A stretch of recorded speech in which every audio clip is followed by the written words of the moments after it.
Hi friends అందరికీ. ఇంకా మా పిల్లలైతే ఈరోజు చికెన్ అడిగిరనమాట. అందుకని సాయంకాలం తీసుకొచ్చారు. ఇంకా నైట్ కోసం అయితే ఇంకా ఈ వంట అయితే చేస్తున్నా. అప్పుడప్పుడు మధ్యలో కూడా చికెన్ కర్రీ అనేది చేస్తానన్నమాట. ఇంకా బయట ఫుడ్ ఎక్కువగా తీసుకోం కాబట్టి ఇంట్లో తినాలనిపించినప్పుడల్లా ఇట్లనైతే చికెన్ అయితే చేసుకుంటాము.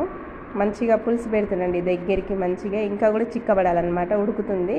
జీడిపప్పు పేస్ట్ అయితే వేసిన. ఇంకా ఈరోజు వచ్చేసి పెరుగు కాదు, ఒక్కొక్కసారి పెరిగేసి వేసుంటుందా, ఒక్కొక్కసారి జీడిపప్పు పేస్ట్ మంచిగా ఒక 4 జీడిపప్పులు అయితే మంచిగా పేస్ట్ చేసి వేసిన అనమాట. సూపర్గా ఉంటుంది, మనకి దగ్గరికి వస్తుందండి కర్రీ అయితే. ఇంకా పని అయితే ఇంకా ఇల్లంతా ఊడ్చేసినండి. ఇంకా ఇల్లంతా ఊడ్చేసి ఫస్ట్ ఇంకా సాయంత్రం కూడా ముగ్గేస్తాను అనమాట. ఇంకా ముగ్గు ఒకటి వేసేసిన నీట్గా. ఇంకా మొత్తం అయితే ఇంకా వాతావరణం అయితే ఈరోజు చాలా బాగుందనమాట. మంచిగా ఇప్పుడు వర్షాలు లేవుగా, ఎండలే కదా. ఇంకా సాయంత్రం పూట చల్లబడేటప్పుడు మంచి చల్లటి గాలి బాగుంటుంది అనమాట. మాకైతే ఇంటి పైన ఫస్ట్ ఫ్లోర్ కాబట్టి మంచి గాలి వస్తుంది అనమాట. ఇంకా పైన అయితే ఇంకా మంచి గాలి వస్తుంది. ఈరోజు అయితే పక్షులకు వాటర్ పోసి వచ్చిన. ఈరోజు సేమియా ఉప్మా ఉంటే పక్షులకు పెట్టొచ్చిన అనమాట. ఇంకా రోజు అదే తీస్తే బాగోదనేసి ఈరోజు అయితే తీయలేదు వీడియో.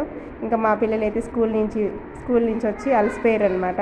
ఇంకా అలసిపోయి పడుకురు.